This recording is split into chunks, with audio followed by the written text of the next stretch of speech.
trigger warnings are absolutely necessary, because if you go into these movies without knowing that something may occur throughout this production that could trigger you based on whatever your history may be, you could be sitting into this production and you lose the impact and the appreciation for said production, because now something has occurred that has completely distracted you and taken you away from it because you didn't have the proper personal preparation to take this thing in.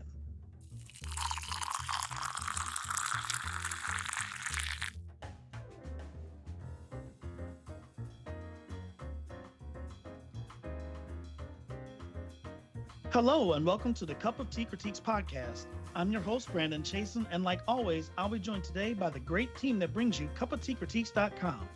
We are excited to get started on our podcast, where we will share our perspectives on several areas in movies and television. At Cup of Tea Critiques, we review movie and television series and tag them with a tea brew that evokes a feel for the production. In this way, you can decide for yourself if they're your cup of tea.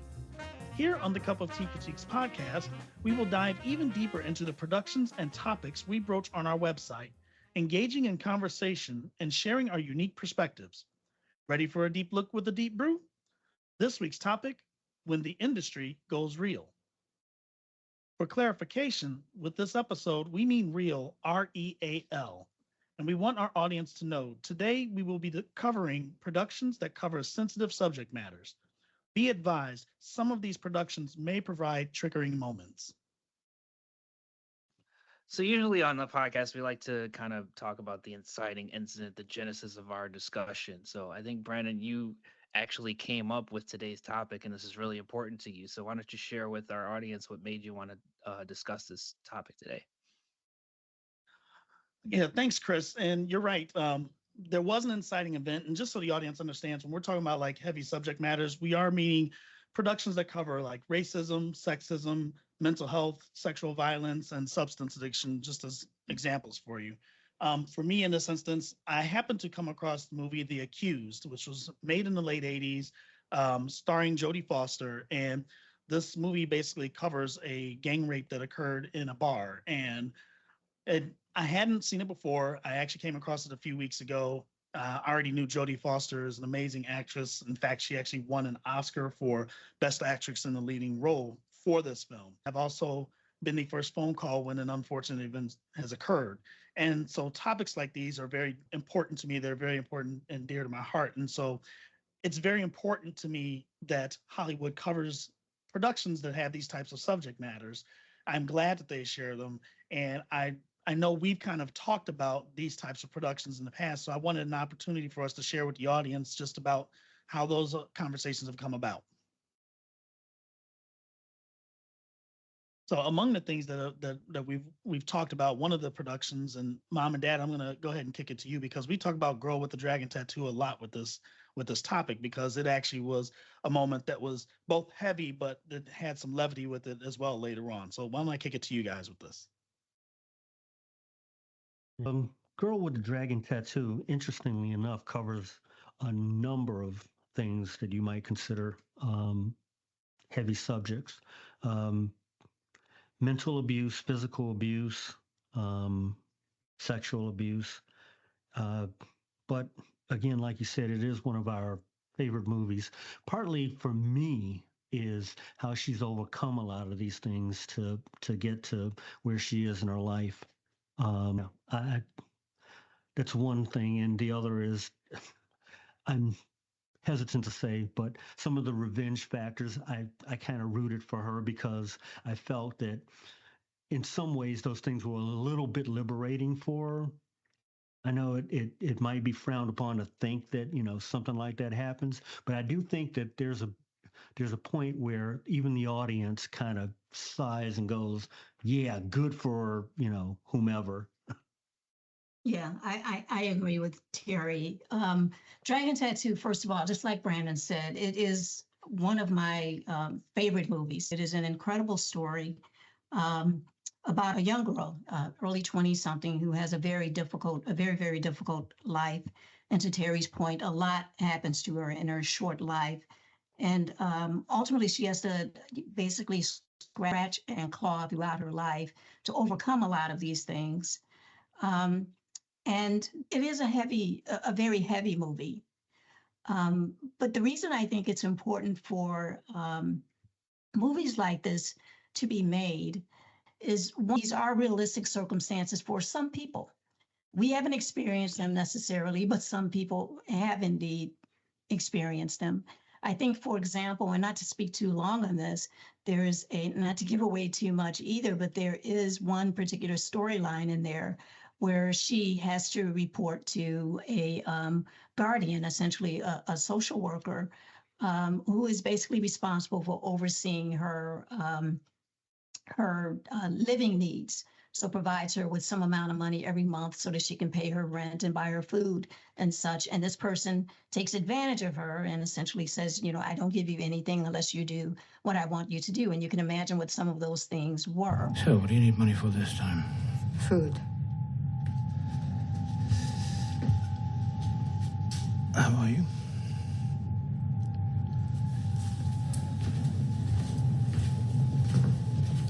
I'm so glad you decided to come and visit. I just want my money. Well, let's see if we can help you out with that. And she basically creates a way of dealing with this that we like. And but we know that this kind of thing happens to people. And I think she gives us examples of ways we can indeed deal with some of these things. So yeah, I think it's important, although this was, from my understanding, a fictional story, I think there's something to be learned from stories like this. So yeah, sorry to be so long-winded on that, but I just think that's a really good example of a heavy story.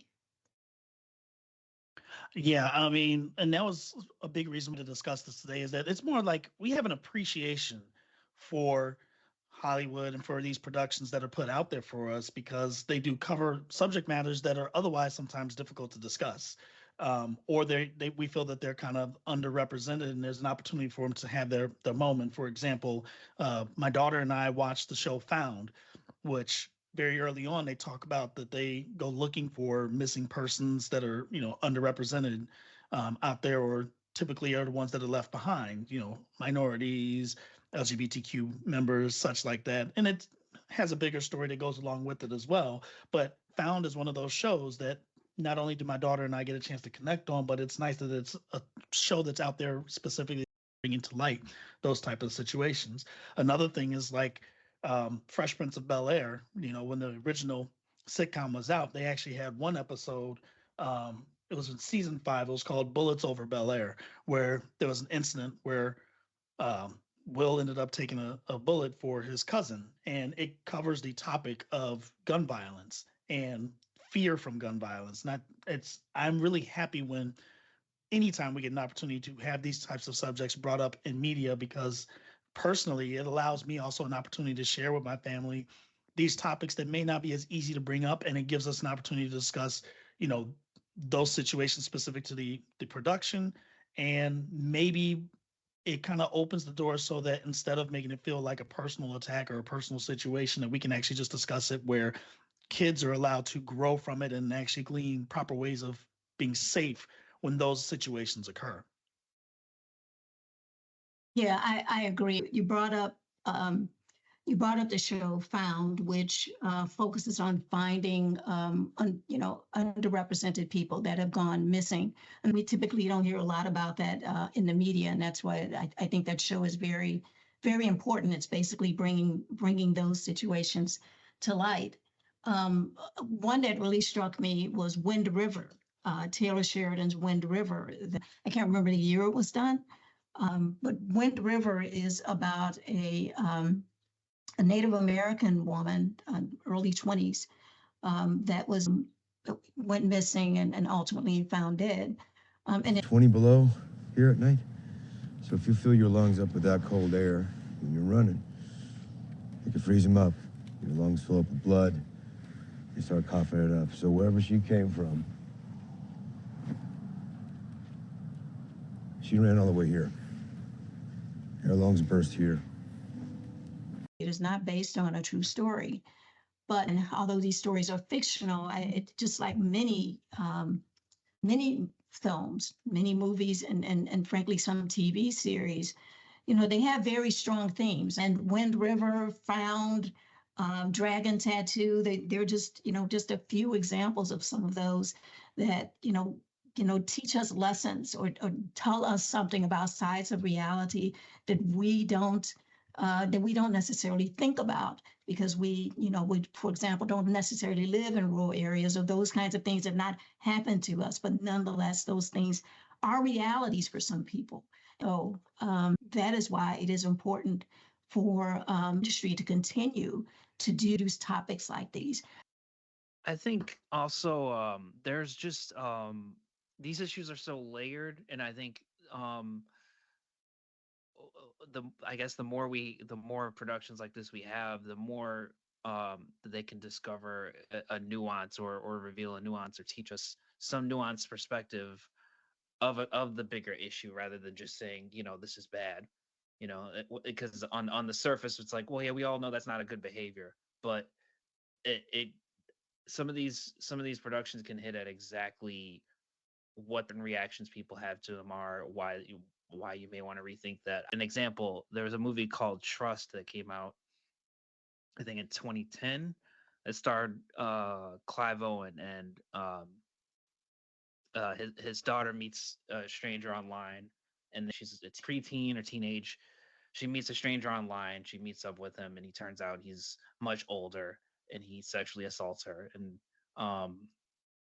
and so he's living with this the guilt of that in the aftermath, because she's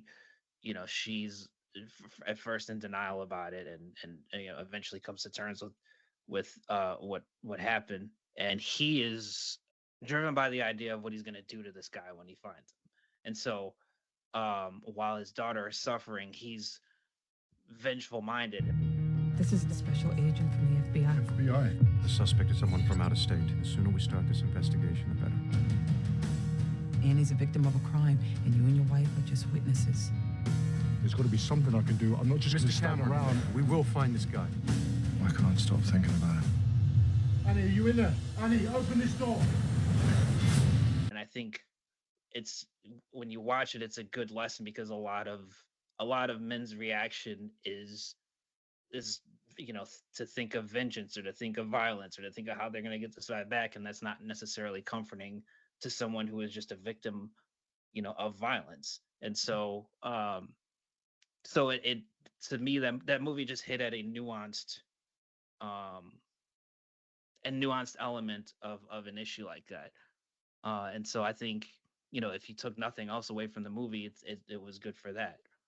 But that's what I think. That's why I think these stories are important, is that they might not even if it's not the bigger picture that it tells you something new, it could just give you a nuanced perspective. Yeah, Chris, you're talking about issues being layered and everything. Another movie that came to mind was Crash. And specifically, I'll bring up just like the Terrence Howard storyline, where, obviously this movie's been out for a little while now, and so hopefully I'm not spoiling it for anybody, but there's a point near the end of the movie where he finally explodes. But You want me? Here I am, you lie face down on the ground, spread your arms and legs. No, you lie face down on the ground and spread your arms and legs. Don't come any closer, down on your knees. Man, what are you gonna do? Pull the trigger then. On your knees now. You get on your knees and suck while you down there. Do I look like joking with you? Yeah, that's what you look like, a joke to me. This man is making threatening gestures. what I like about Crash is that you realize that there is a build up to that moment. It wasn't just an immediate reaction to, oh, this one bad thing happened to me. It was a lot of factors affecting his state of mind, that by the time he finally explodes and loses it at the end of the movie, it makes a lot more sense how he got there, as opposed to just what we seem to always find out. Like we will hear a story like that in real life and only know about the end part of it, not knowing what led to it. And that's what I liked about Crash, was it was a movie that revealed exactly how those moments, actually occur, that something had to be a preceding action, or a lot of preceding, moments that ended up leading to that person blowing up.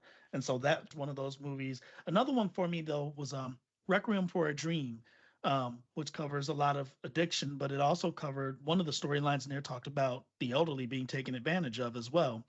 And this woman was completely aloof as to the fact that she had been taken advantage of. By the end of the movie, she's addicted to these diet pills that somebody convinced her was something she needed to have because she was convinced she was about to be on TV and everything, etc. Again, another older movie, so hopefully I'm not spoiling this for anybody. But the point being is that it's interesting. These types of movies do reveal things that we don't necessarily think about. Like we hear like, oh, be careful and look out for your, your older family. They're susceptible to these things. And sometimes you don't want to necessarily believe that because you're like, hey, my grand person or whatever, has lived a life they know better or whatever. But these types of movies can reveal exactly how easily they can be shifted into a spot, even though we know better than to take advantage of somebody, and we may never think to take advantage of somebody like that. There are people out there that will, and so this was kind of eye-opening for us to keep an eye out. Hey, help remind your older family to look out for these types of situations, and don't just keep them to yourself because somebody may actually be going after you. Dan, is there a production for you that outside of Girl with the Dragon Tattoo that like really you wanted to share about too with these types of situations? Yeah, leaving Las Vegas is one that really hits. It's it's a story that you watch from beginning to end, and you're hoping that something happens to change the direction of the main character. And he, I don't know. I'm not spoiling anything, as you say, Brandon. I mean, it's a very old movie. Um, he goes to Las Vegas to drink himself to death, and he's hell bent on doing it, and nothing's going to stop him. He meets someone that they gain, a connection, and it's a connection that you think might change the course of what's going on, but ultimately. I think when I'm finished with this, I'll have a gin and tonic. Do you know what time it is? You should be drinking coffee. You're a young guy. It's none of my business. But if you could see what I see, you wouldn't be doing this to yourself. The movie ends the way it ends, and it's very sad. And you wonder, is there anything that could have been done to change this person's course? Not the least which that he actually found someone that he connected with, and maybe that would give him reason to change his course. Yeah, I agree with you 100% on leaving Las Vegas. It's a very, very, I agree with you. It's a very heavy movie starring Nicolas Cage. And it's a very, very sad film. And the movie that I think is quite similar to that is Back to Black, which is which was about the life of Amy Winehouse and the incredible singer. And the movie was actually directed by Sam Taylor Johnson, and Marissa Abella actually starred in that, and she did a tremendous job in this role. She did the singing even. It was an incredible movie, I thought. But that movie really made me think about what it made me realize is that the experiences that we have in our lives land differently on each of us. If the same kind of thing happens to each of us, not all of us are going to necessarily handle that the same. Some of us are more resilient. Some of us may be stronger than others. Others, maybe not as strong and will need some help. We run the gamut. Yeah, I think that movie really humanized Amy Winehouse for me. I mean, I remember just seeing things in the media where they showed her around stumbling drunk. I didn't know anything about her, but this movie brought home the fact that one, she's a human being, and two, she was suffering because for her, it was a simple thing. She wanted love and a family. That was pretty much it. And that was a bit thwarted, in her life, and it she couldn't deal with it. It just pushed her over the edge. In terms of the subjects that we're talking about, in pre-production, we were talking about this, and what I said was sometimes it's easier to approach a subject indirectly. Film kind of gives us that. We can talk about the film, and we're talking about the subject, and we're doing it indirectly, whereas many times it's difficult to approach a given subject directly. Yeah, Dad, I'm glad you brought that up because we're kind of touching a bit on like some of the benefits of these types of productions. And I can give another episode or another example rather. Boy Meets World is an older show, but it's, still available through streaming. And there's an episode, season 6, titled Everybody Loves Stewart. And it deals with Topanga getting a pass. Like there's a teacher of hers in college that goes to her dorm room and makes a pass at her and how uncomfortable that made her feel. Now, we're adults. And I'm telling you that I'd like to get to know you better. And that's what I'm gonna do. Stuart, you're making me uncomfortable. I want you to leave. That's not what you want. What? we could talk about how maybe there could have been some things adjusted with the episode that really would have helped bring it home, but the generalized subject matter is beneficial to me as a parent because it's one of those topics that I don't necessarily right today know how I would bring this up with my kid on my own. And at the same time, more importantly, we can sit and watch this episode and it gives an avenue for us to talk about this subject matter where she doesn't feel like I'm trying to tell her that she is opening herself up to these types of, inviting these types of behaviors and give her the sense that it's her fault. And I would never want to make her feel that way. Shows that have these types of situations allow for us to have those conversations much more comfortably so they don't, feel attacked and can actually take from it exactly how to protect themselves in a situation like that and to look out for situations like that so that they don't end up in more precarious situations. Another benefit I'll say for productions for when we get any television or movies about these types of subject matters is what I appreciate is they often try and give information to their audience to help for situations like these. For example, SEAL Team had an episode where there was a veteran that just was not recovering well. He was struggling with the medication and feeling like he wasn't being heard and just felt like there was just no end in sight to his situation. Just when it seemed like he was going to have an avenue towards getting well, it was denied him, and that pushed him over the edge. And it ended up dealing with, he ultimately decided to end his life.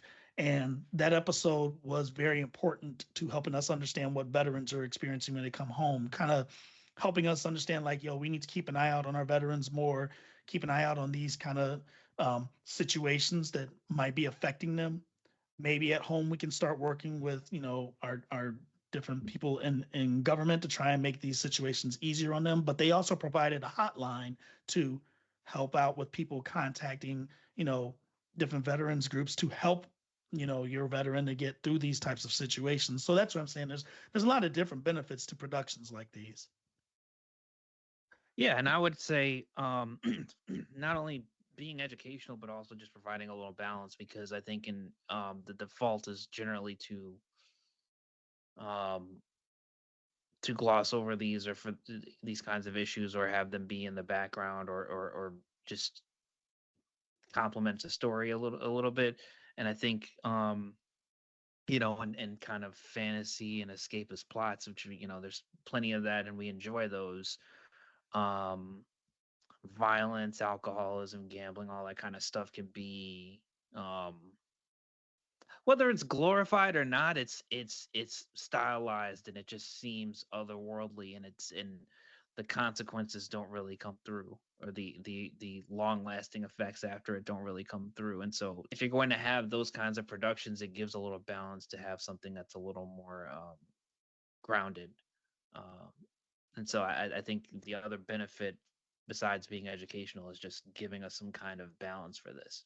And as far as alcoholism, like you brought up Boy Meets World, there's an episode called If You Can't Be With the One You Love, where Corey has broken up with Topanga and is feeling still in their high school years and he's feeling heartache and he turns to alcohol and he gets Sean on alcohol and Sean has an alcoholic father, so it's kind of runs in his family. So they're drinking and they're having a little fun with it. And later in the episode, Sean shoves Angela against the wall and he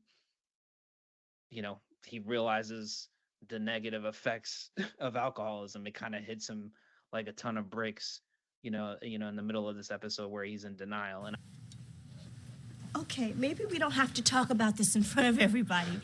Let's just go out into the hall. Go.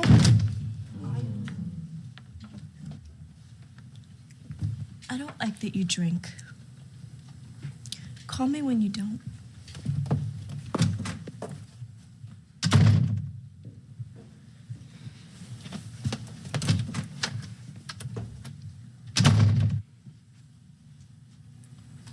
How did that just happen? I think it's really affecting for a comedy, to have a moment like that where they're producing however many laughs per minute, and then you have a moment like that where time just kind of stands still, and so I think it's particularly affecting just because of the genre of the show, essentially. Yeah. Not to jump ahead. Yeah. Yeah, I agree. I agree. One thing Brandon brought up military, and one of the shows we reviewed a while ago, maybe about a year ago, it's called Lonesome Soldier, which is about a young man who enlists thinking he's only going to be in the reserves and winds up serving overseas, and before you know it, he's in combat and his time gets extended, and before you know it, he comes home a different person and has a very difficult time with this. And I don't want to give too much of the show away, but you can imagine what he's dealing with alcohol, attempted suicide, all of these kinds of things. And one of the big things that movie made me realize is it's not just educational, as Chris pointed out, in the sense of, kind of seeing up close, what they're dealing with, which I thought this movie did quite effectively, is what soldiers who have been in combat are dealing with, as well as what their families are dealing with, but also the extent to which we as a public contribute to it unwittingly. One of the things they pointed out in this film is we treat soldiers as heroes, and we say thank you for your service when they are not feeling as heroes necessarily, because some of the casualties over there that they've contributed to were innocent people, were children in some cases. And that's a very difficult thing for them to deal with. And yet they come back home and we're saying, thank you for your service. Well, they don't feel like heroes. They don't feel they should be thanked for their service. And so we are making the issues that they're dealing with even worse. And I thought that was a very interesting revelation. And so it makes you wonder, it just makes you think about, well, what should we be doing or not doing to not exacerbate the issues that they're dealing with. So I think these movies that deal with these very heavy subjects, they have these kind of mini teachings throughout, and that I think are certainly worth paying attention to. Just some mini learnings in there that we should definitely pay attention to. So just wanted to bring that up. It's a Lonesome Soldier again. Nino Aldi is the director of that film. I also want to add, I think we should just say, like, not all of these productions are going to hit it on the head either. Some of them might not be fully educational, or they might have something in there that somebody disagrees with, somebody knowledgeable might disagree with, or say like, I wouldn't have approached this topic this way, or this might have left this out. So they're not all going to be perfect. They're not all going to hit the nail on the head, I think. But I think it might be a positive just for them to facilitate some kind of discussion. I think because I think that you can learn from the people who react to it, from the people who criticize it, or who say it might have been missing this element or that element. And then maybe, if other filmmakers catch wind of that and they choose to tackle it going forward, they know, well, I remember this movie came out, or this television show came out, and it missed the boat on this. And so I feel like it's important to say, like, they're not necessarily all going to be perfect either.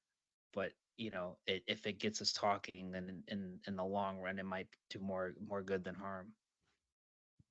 I think that's an excellent point. These productions, to your point, are not all going to be, balanced. There will be something we can glean from them that can inform our perspective and facilitate discussion. And that really, when you think about that, that should be the goal of, frankly, any production, especially on a heavy subject. I don't think I bet if you ask any filmmaker, some of these questions about the goal of their production, I would bet you that their response would be that it is not meant to answer all questions or to answer questions in only one way, that they recognize that this is, our response to, or this is the way I see things, or this is just my perspective on a subject.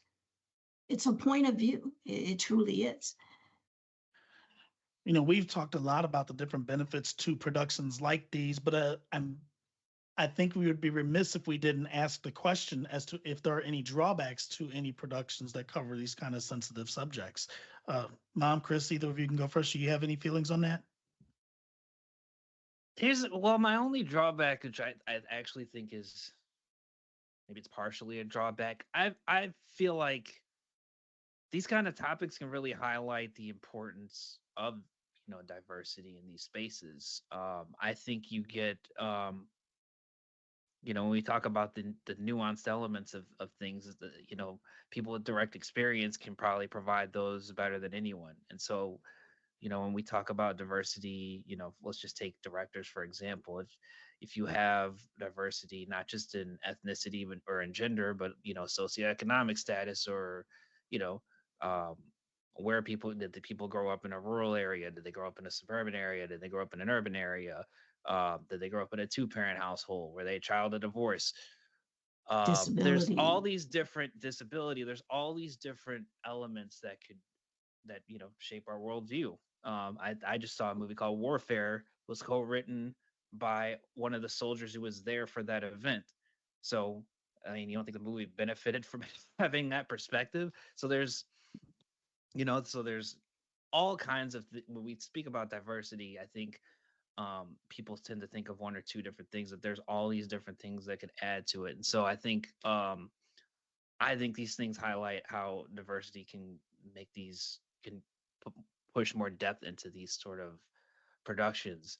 The only drawback I could see from that is that it could end up falling on certain people from underrepresented groups, because I think it is a little it's unfair or a burden, or however you want to say it. I'll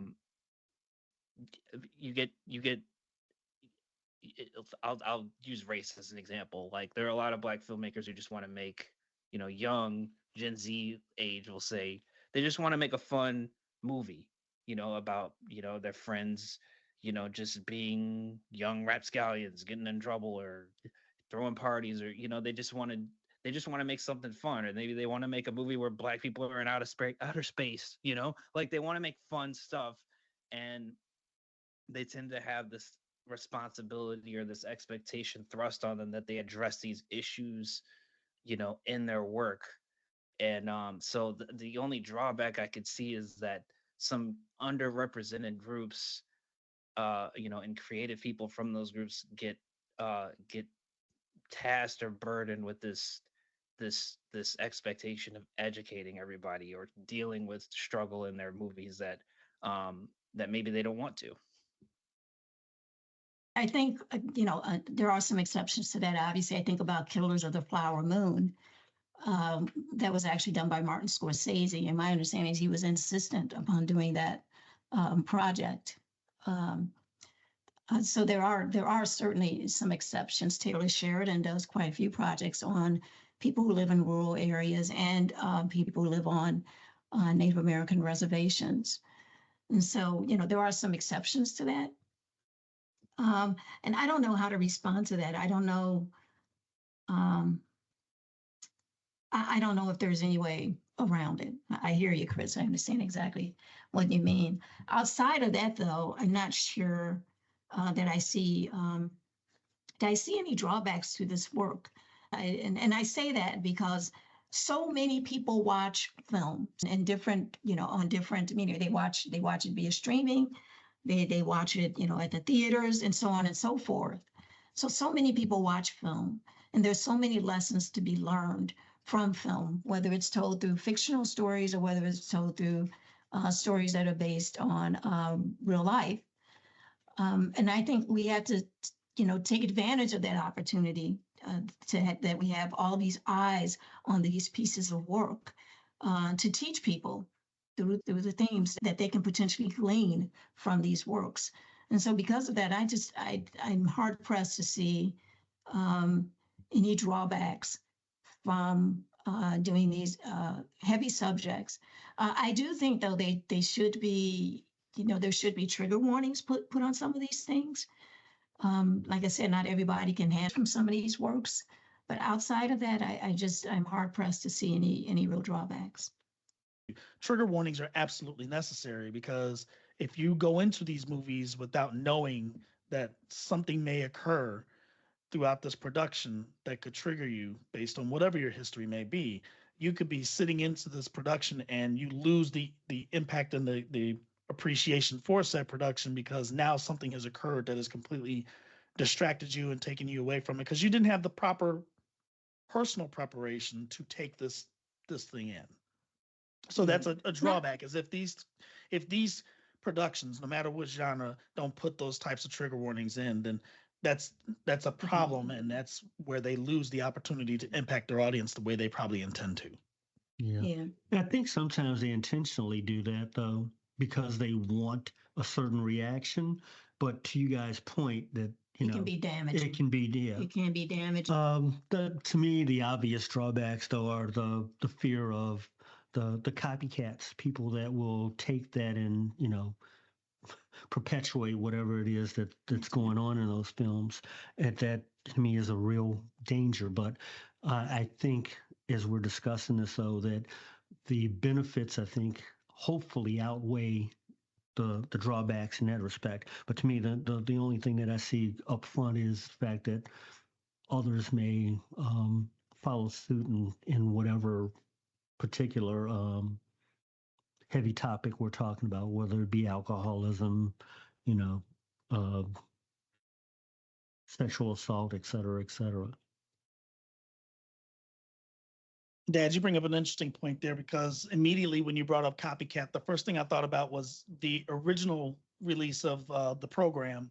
The main character in that movie was, he was dealing with his own mental health situation. And one of the scenes that was originally in the production was the way he dealt with the stresses of his situation was to put himself in dangerous ones. Yes. And he laid down actually in the middle of the expressway, right on the white dashed line. And so his teammates followed him out there. And rather than people, as they should have, taking this as a moment of like, this is nuts and dangerous and not the way to handle this situation, you had a selection of people that actually went and copied the situation. And ultimately we had a lot of tragic moments as a result. Yes. So they ended up pulling that scene from the theatrical release as a result. But that is a drawback when people don't take the lesson. They just go, ooh, I want to do that too. That's right. That really stinks. I'm hoping we eventually progress beyond that and start understanding the difference between like, this is a scene in the movie and like, oh, that looks like fun. That doesn't make sense to me personally. I don't know if I felt that there's a drawback as much as it's a concern. And my concern is that while I obviously agree with these types of productions, I wouldn't have brought up this topic today if I didn't. My concern is that for the people that make them, that I really hope they don't keep making them in a stereotypical fashion, like drug issues seemingly only existing in like a Black community, or gun issues in a Black community, or it's always have to be gangs, whatever like that. So it's not so much trying to tell Hollywood what to do, but my concern is just that I hope that when they do cover these types of subject matters, they make sure to show it for every type of community so that you can understand the seriousness of that subject, as opposed to people being able to put that subject into a box and therefore make it easier for it to be dismissed. Yeah, I agree wholeheartedly with that. Yeah, that's a very good point. Mom, you actually brought up new media a bit, and during pre-production, we were talking about this, and Chris, I'm going to kick it to you for this matter, because we were talking about ways that new media covers this type of subject matter, and you and I were in agreement that it is a little bit generational, but also the ways that like new media has made this a little beneficial for this generation of people. Go ahead, Chris. Let me kick it to you. I mean, when we talk about a lot of these issues, we tend to talk about them in relation to youth, and it's not to say that you know, young people are the only one who deal with these. You know, that's certainly not the case. But young people are impressionable and still figuring themselves out, and so I think at one point in time, 20, maybe even just 15 years ago, a lot of this was, these were television shows that were on certain networks that had a lot of eyeballs on them. And now I think with streamers, with a lot of Gen Zers being on YouTube and TikTok, um maybe it's tough to really get that kind of groundbreaking episode that gets people talking as much. um and so, I mean, I guess the way, if you want to go about it, is to really look at who the influencers on those platforms are, and occasionally cast them, in a traditional, in a movie or a show that where you're kind of bringing over that audience, and then maybe you benefit Mhm. that way. um but the only concern I have with this is how how viewership and consumption habits have changed. Yeah, I feel like the consumption habits have changed, but the way we are able to get these issues, these kinds of topics out to people that are consuming them differently is great for today. For example, like YouTube shorts or reels, Facebook reels, things like that can take a production, say like Crash, and instead of taking the entirety of the movie, they can take one storyline in it, take a couple of scenes out of there, and truncate it down to maybe about a 5 to 10 minute consumption tool for those that don't have this time or attention span. It helps a person consuming that to see exactly what's going on from beginning to end. And so, at least in these ways, I think, through say TikTok and YouTube, with it being truncated down, it helps them to get out to more people that way, because they might go to their favorite streaming service and see that this production is going to be 208 minutes, over 3 hours. They don't want to sit there for 3 hours for it. But if they see a reel that's 8 to 10 minutes, now they'll at least get the benefit of seeing this situation and going, oh, you know what, this is serious. This is good. They may not see the whole movie, but at least these types of topics have gotten out to those people, and maybe that's another way that it can get an opportunity to help someone. That's an interesting thing in that, as you were saying that, it made me think that having that may actually prompt them to go see the movie. They might be even more interested in saying, Exactly. okay, I've seen this. Maybe I want to see the rest of it. Yeah, you're right, Dad. I mean, it's essentially like a longer trailer that you can Mhm. consume, and it'll, for whatever reason, sometimes we're more willing to watch that 5 or 6 minute clip of the movie and realize, like, oh wait, this is worth watching. And Mhm. while there may have been one storyline, now they get all of the storylines. So I think that's absolutely huge there. Um, I will. I'm gonna move on. There's one last question I actually have for the whole panel, and basically, we've kind of mentioned our feelings on this a bit, but I think it's important for the entire audience to think about this as well. Should dealing with these subjects fall within the purview of a particular genre? For example, like, can comedy cover these topics, or should these types of matters only be covered with documentaries? I'll start really real quick with answering that question from my perspective. And I think when we initially were talking about this question, I was leaning towards there were certain genres that shouldn't cover it.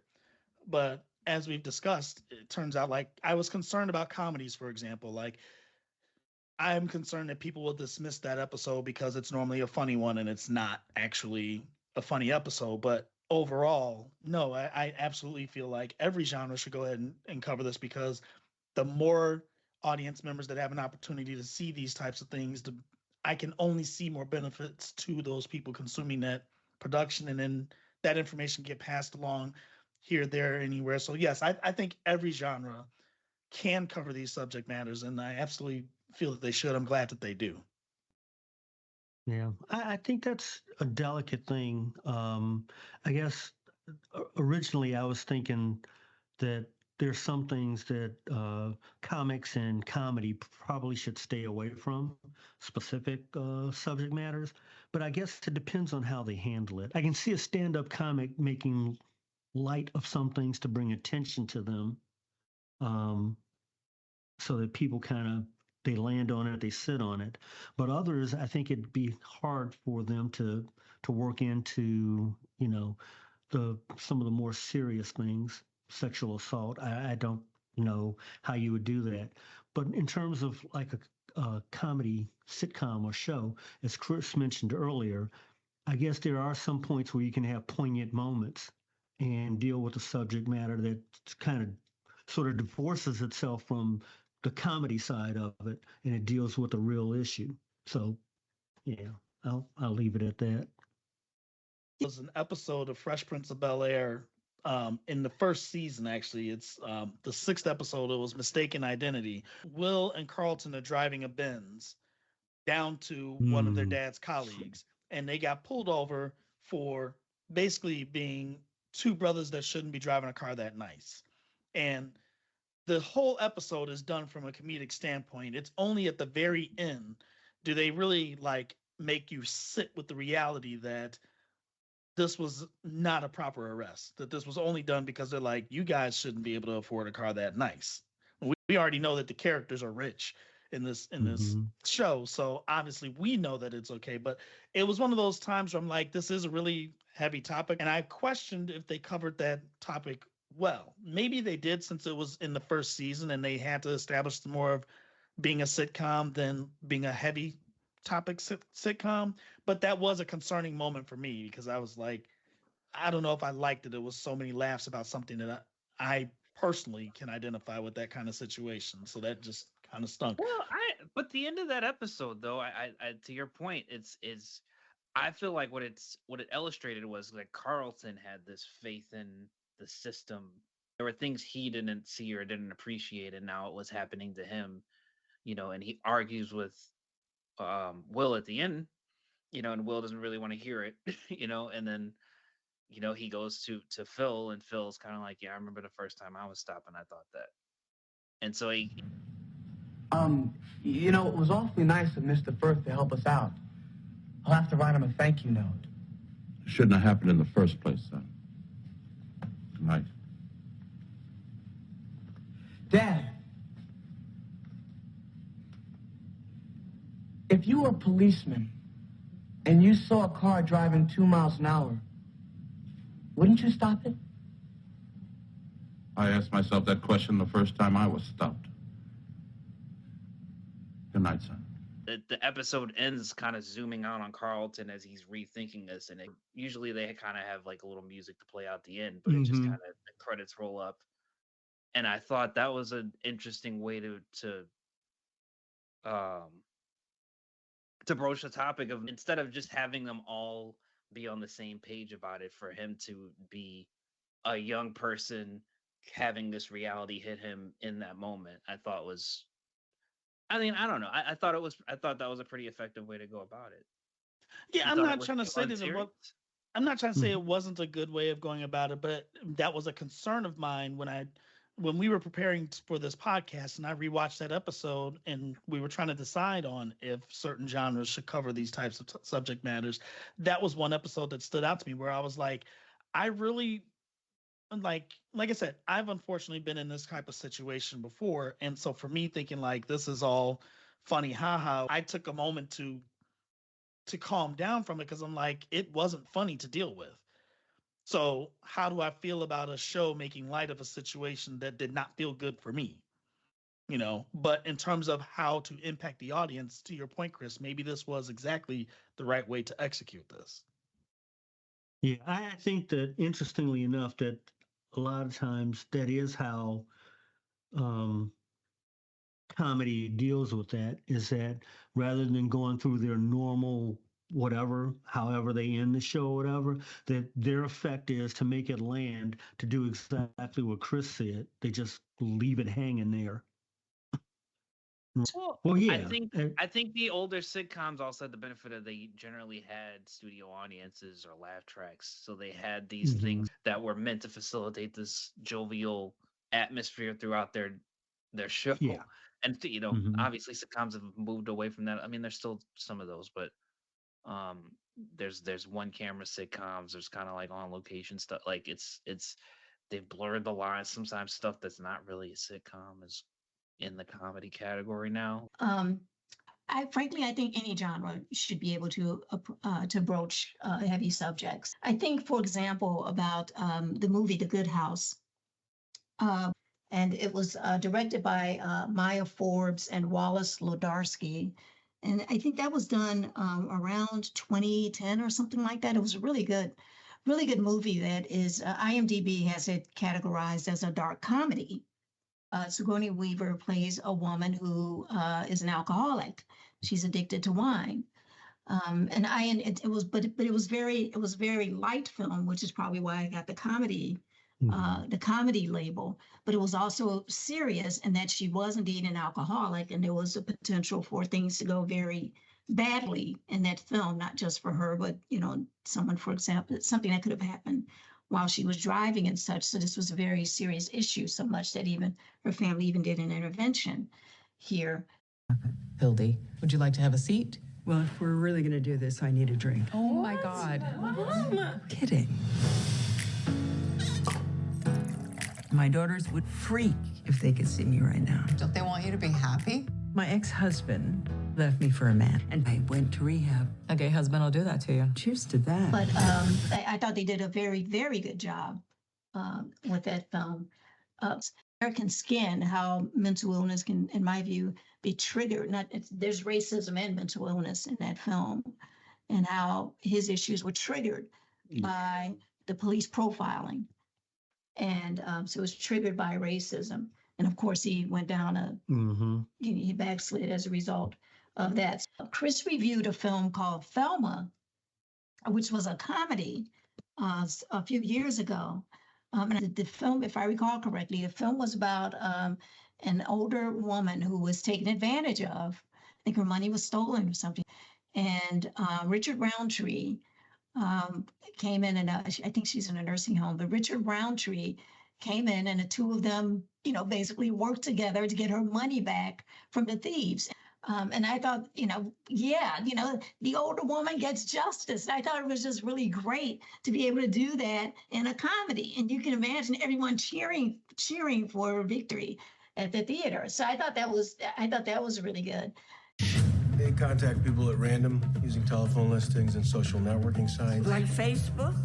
Sure, by Facebook. Well, shouldn't Zuckerberg be able to fix this? Money, am I supposed to just let them have it? I'm gonna get it back. I need a ride. My mother is at large. Why are we stopping at Mars? To get a gun? Do you even know how to use it? How hard can it be? Idiots use them all the time. God. June Squibb was the star of Thelma. Yeah, Thelma was very good. I think to the question though, I think documentaries have a unique, because of the format they can provide,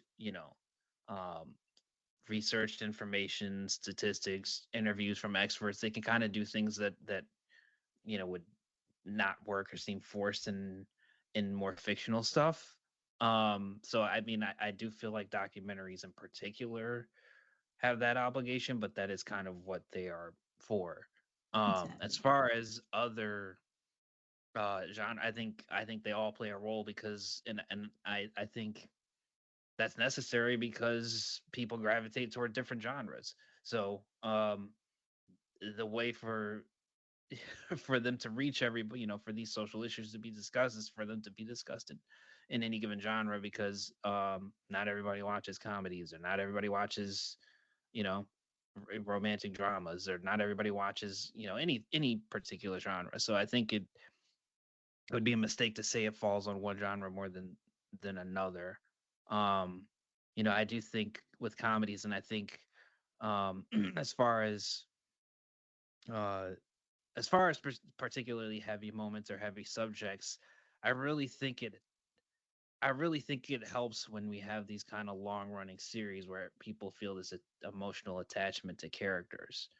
you know. And I think when you're able to bring up these issues for a character that we've been with for however many seasons, and feel, you know, genuine, you know, almost love for this, even though they're fictional. You feel love for this person in a way. To see them going through it kind of makes it more real, because you can imagine somebody in your life going through that, whether, you know, whether that is a reality for you or not. So I do think comedies have a leg up in being able to discuss it, or, you know, to bring issues like that to the forefront. But I really think any creative who wants to bring that up in their film, regardless of what genre it is, should give it a go. And I think we should also make space for filmmakers who just want to make something entertaining too. But because you know, the most authentic, the way for it to come across authentic is to have someone who wants to have that in their work. But really, any genre, I think, can broach these topics. It doesn't necessarily mean it's going to be good, by the way. might be bad, but they should all, anybody should take the swing if they want to. Thank you so much for listening. We look forward to you joining us again next week for another great discussion. Make sure you rate and follow the Cup of Tea Critiques podcast wherever you listen to your favorite podcast. As this episode covered heavy topics, we have provided hotlines in the episode notes below for anyone that needs them. Is there a particular heavy subject you wish to be covered in media? Leave a comment and share it with us. You can stay in the loop on all things COTC by subscribing on our website at cupofteacritiques.com. You can also find us on Facebook. Check out our Instagram at Cup of Tea Critiques and on Letterboxd at COT Critiques. For Reva, Terry, and Chris, I'm Brandon. We'll see you next week for another deep look with a deep brew.